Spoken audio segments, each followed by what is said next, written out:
pay for you to came from Australia? No, for me is not with the money. I've had such an incredible relationship with Nolan for so many years. I know. I'm joking. They gave me something to start racing when nobody else did. So yeah, I appreciate it. I know that you are a very strange case of high fidelity rider, because you do not ask never for more from Nolan, because you like the people and obviously you like the helmets. Correct. What can you tell me about the importance of the helmets for a professional rider? What is the most important thing? Because in the past we have had, for example, problem with fog inside the helmets, and you never had this kind of problem. So what is the most important thing? Light? I think it's a little bit of everything. There's always, to be honest, with most sports, with most things, there is always a compromise. But something that we found with Nolan was we fixed all of the compromise. There didn't seem to be anything that we needed more of. You know, in the early years when I was first with them, 2001, 2, 3. You have to fix the problem. We had some problems which we needed to fix, but they put in such a big effort. In a couple of years, we went from a low-grade helmet to a very, very good grade helmet. Incredible. And every small issue that we found along the way, we were able to overcome very quickly, even compare with the other manufacturers. And this is what I really, really appreciated about Nolan. Was we didn't just stay with what we had. They continually wanted to work and just keep working and working. So, of course, we need first and foremost a safety. And everybody thinks a helmet is a helmet. It's really not. There are some helmets that I've seen people crash, hit their heads every time unconscious or with issues. And I've seen other helmets that, you know, in particular for mine in Nolan, I've had some big crashes. Yeah. I've seen some other Nolan riders have some big crashes. Never a problem with any sort of, you know, we never had any injuries in the head, which is incredible. So having the faith of the safety is the first one, and then you don't have to worry about the possibility of these things happening.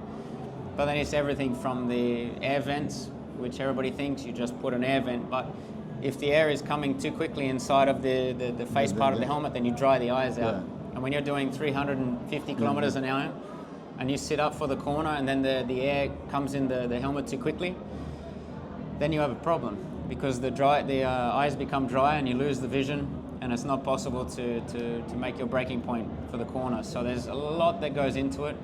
As you know, in the past, I think we had Nolan in 2005 had more problems with condensation. Yeah. For 2 races.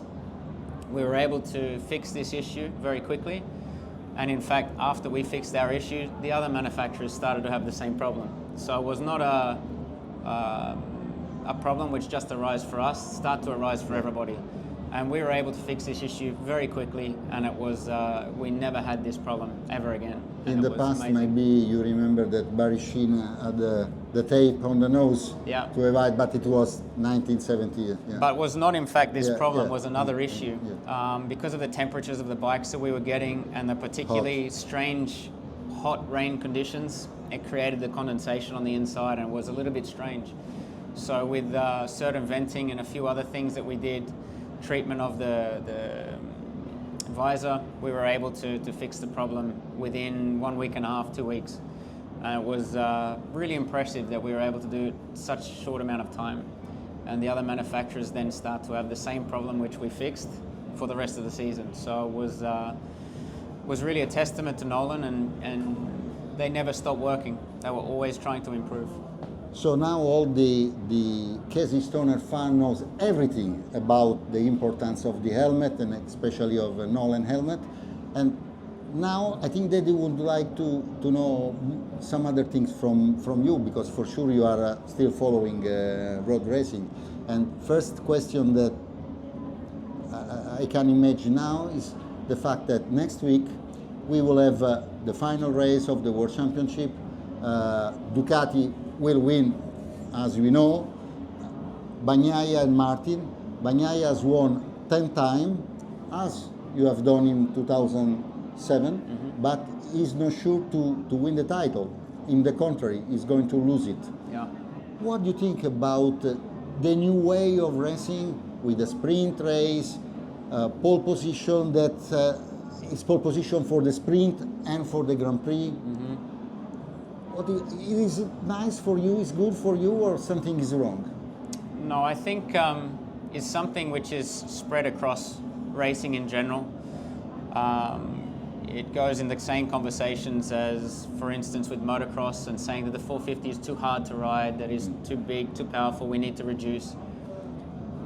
Motorcycle and car racing, motorsport is supposed to be the best riders on the most difficult, more or less, platform to drive or ride. Right. And at the moment, MotoGP is too easy. They don't have control over the bike enough. The engineers are making too big of a difference.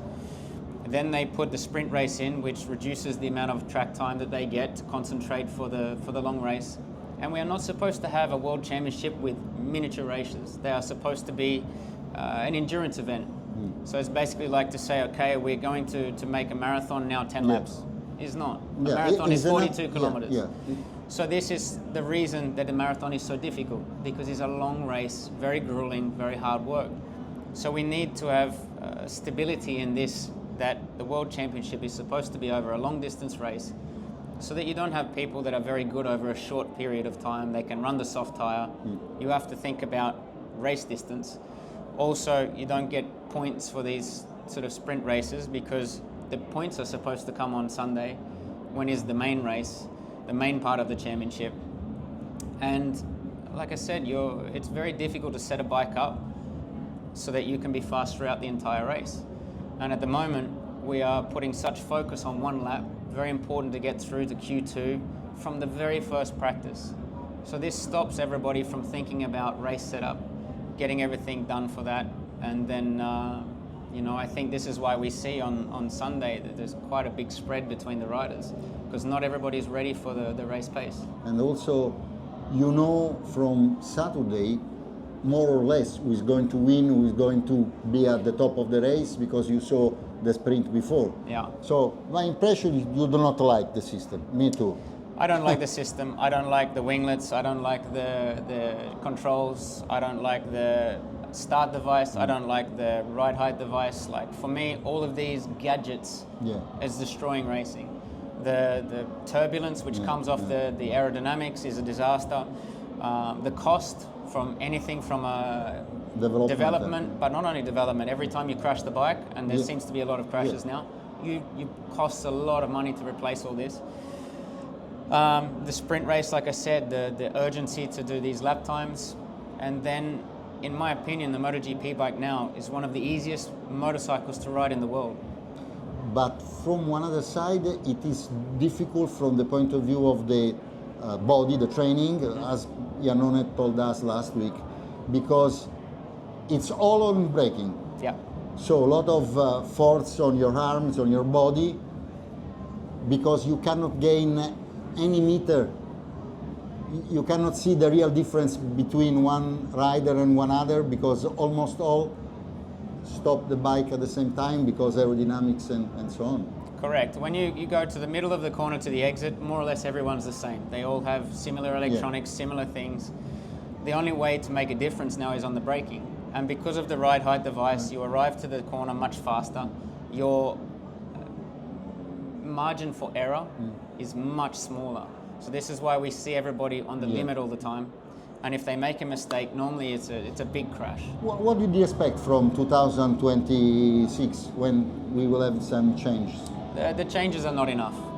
They are small changes, in my opinion. Yes, they will make a small difference. I don't know why we went back to 850 again, because already they complained about 800 cc's.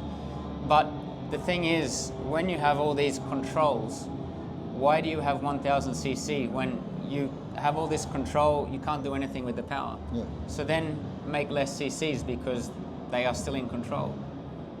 So I want to see a difficult bike to ride. I want to see people using the clutch in the corner, because now you're not allowed to use the clutch. The engineers don't want you to. They want to control everything. So I want to see these guys sliding, trying to find traction, trying to reduce the amount of wheelies. Like slow motion videos used to look really amazing, and now we watch the winglets flexing. So we saw what happened with Bezzecchi and Viñales in Phillip Island. The turbulent air from this, overheating brakes, overheating front tires.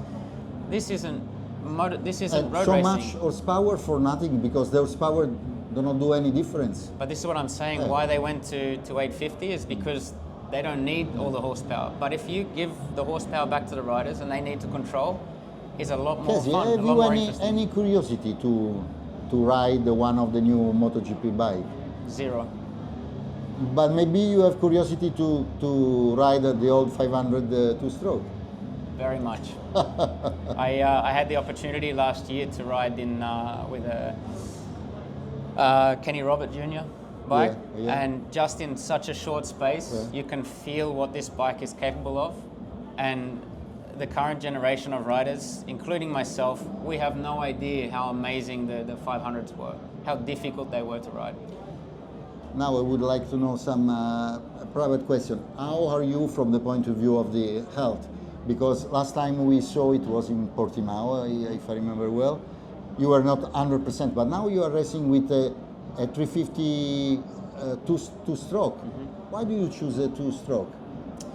A two-stroke is... And how you are from the physical point of view? Physical, I'm still struggling a lot. Not like I was 2 years ago, but I'm making improvements each month, each year, but I'm not close to 100%, especially in the endurance.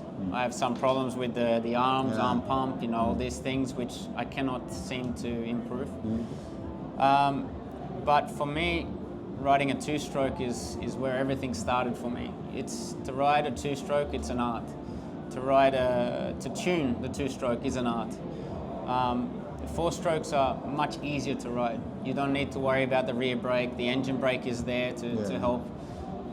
With the two-stroke, you have to be on the clutch to control the slide. You have to use the rear brake to control the slide. There's a lot of different things. You have a different power curve. And there's just something when you ride a two-stroke that you realize why you enjoy motorcycles. And for me, with a four-stroke, I don't get that sensation the same way that I get a two-stroke.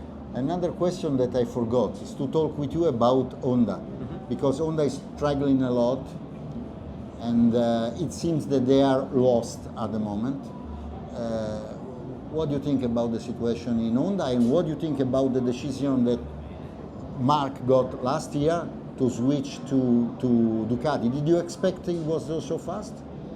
No, I expected Mark to be fast. I think if you didn't think Mark would be fast on any bike, then I don't think you're so, there's too much intelligence. He's a talented, super talented rider, and I think he can do anything on any bike.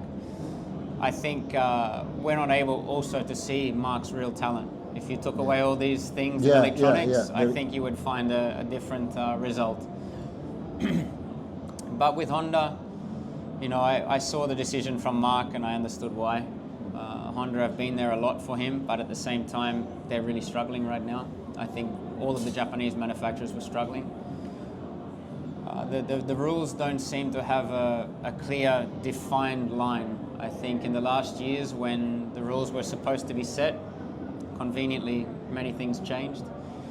And we don't see the rules staying in place. The Japanese are very good to refine things and get things working really well, but they need to know a guideline, and at the moment the rules just seem to be like floating. And so Europeans, and in particular Italians, are very good to make changes quickly. They're very creative, so things can happen quickly. The Japanese are very good to refine everything, and when they don't have time to refine, then they're a little bit in delay all the time to bring updates or improvements. And I think they're a little bit behind because of this. And I would like to see the rules stay in place for a period of time so that people cannot adjust them to suit the situation. They say that we finish our time. I would like to say hello to Livio Suppo, because I know that you saw him. Yep. How was the pizza with... It was fantastic. Fantastic. Always. And ciao to Adriana, she's with you, she's there. And enjoy the life in Australia, a country that I love a lot. So thank you very much for your time, Casey. No problem. And you are, my idol, Eddie Lawson, you, and also Mark, because he's bloody fast. Yeah, Thank you very much, Casey. Thank you. Ciao.